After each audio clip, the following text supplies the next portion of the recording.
crime. If you see something, say something. Please do not hesitate to call 911. As another drought impacts us, you can help reduce human-caused fire activity.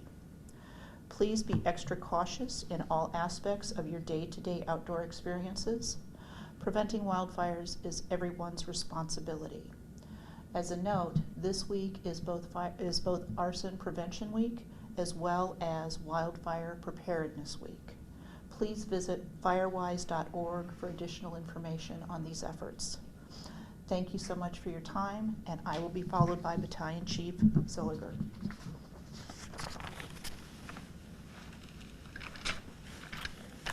Thank you, District Attorney Bridget. Thank you.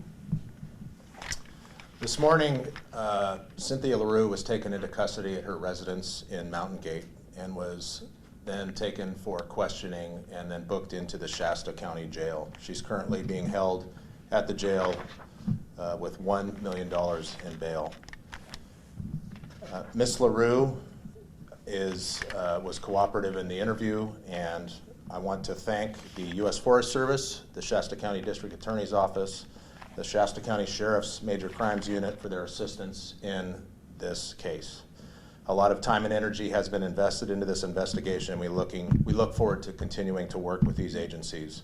This is an ongoing criminal case, and we appreciate the ongoing excellent relationships we have with these agencies. As part of CAL FIRE's fire prevention efforts, our law enforcement officers, as well as others, work diligently to investigate all origins and causes of all fires.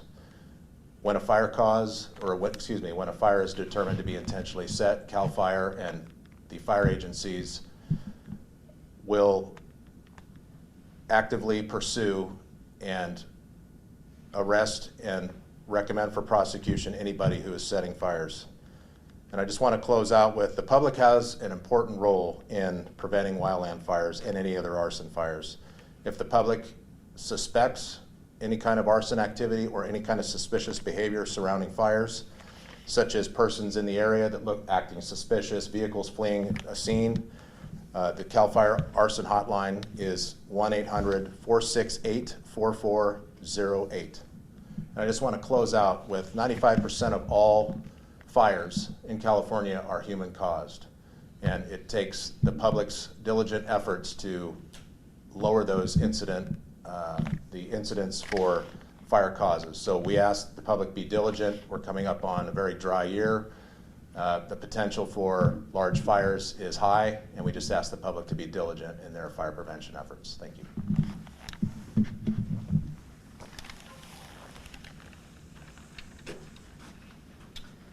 Okay, that'll conclude our presentation, but we can take a few questions that we can take as a group, and then we will conclude for any individual questions you may have. Did you have any questions at this time? Could you spell the name of the woman who's been arrested? We can get that to you after. Okay. Thank you. So I wasn't here in 2018. Where exactly was the start of the Delta fire? Like what part of Shasta County? If you're going up I-5, it's going to be up near Shasta Lake area.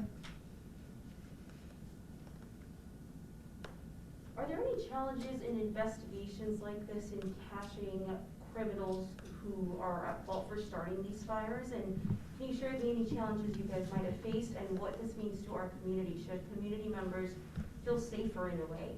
Sure. I think I'll turn that over to the investigating agency on the Delta fire. Do you come on over? Okay.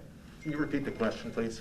Yeah, so pretty much, what does this mean for our community? What does this mean for our community to be able to have made this arrest? Is it hard for you guys to typically make arrests like these? Are there any challenges that go into this kind of investigation, and what could community members look forward to now?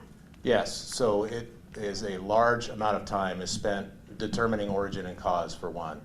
Anytime the public has information that can assist us with identifying potential responsible persons, we want to know about it. The tips the public can provide is invaluable. When we receive a tip, we follow up with those tips, and just the smallest tip can be a large break in a case. So we always ask for the public to provide any information they have. But as far as your question about what can the public look forward to, Ms. Larue is dangerous, and we can look forward to the fact that she's no longer on the street and she will not be setting fires. That's what the public has to look forward to. How long was the investigation? This investigation has been going on since 2018 when the fire started on September 5th, 2018. Thank you. Is there any idea what her motive might have been for setting these fires?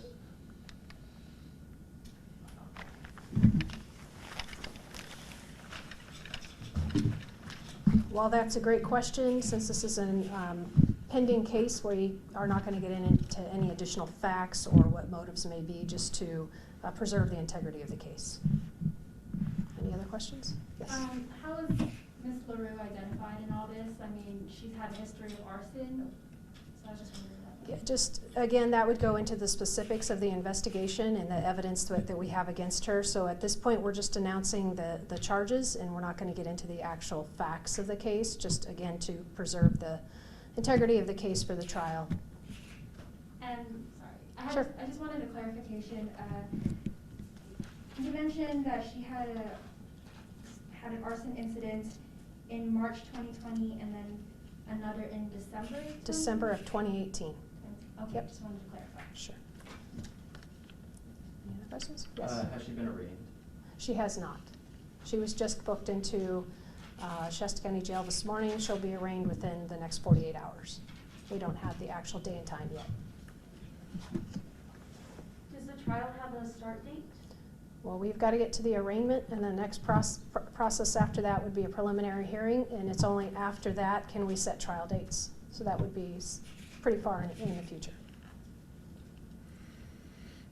Would you consider this a success for the community and the department and the collaboration? Absolutely. This was a big success, and I'm very proud that all the agencies were able to work together and be able to arrest Ms. Larue this morning for the fires, for the Delta fire, because 2018 was very difficult on our community, you know, kicking off with the Carr fire, the Delta fire, and the HERS fire. Okay. The fire, that one last question. Sure. The fire she started, how many acres did that end up burning? The Delta fire, Mhm. that was over 60,000, I believe right around 63,000. Yes. Could you just tell us again how many structures or homes were destroyed in that? Well, for us, for basing our filing charges, there was 20 homes and 25 structures. When we talked to investigators, they mentioned a few more. Kind of a different criteria, though. But we can clarify that afterwards with some one-on-one interviews. Okay. Okay. All right, thank you all for attending, and thank you for our partners for all the work done together. And we'll go ahead and end the press conference at this time.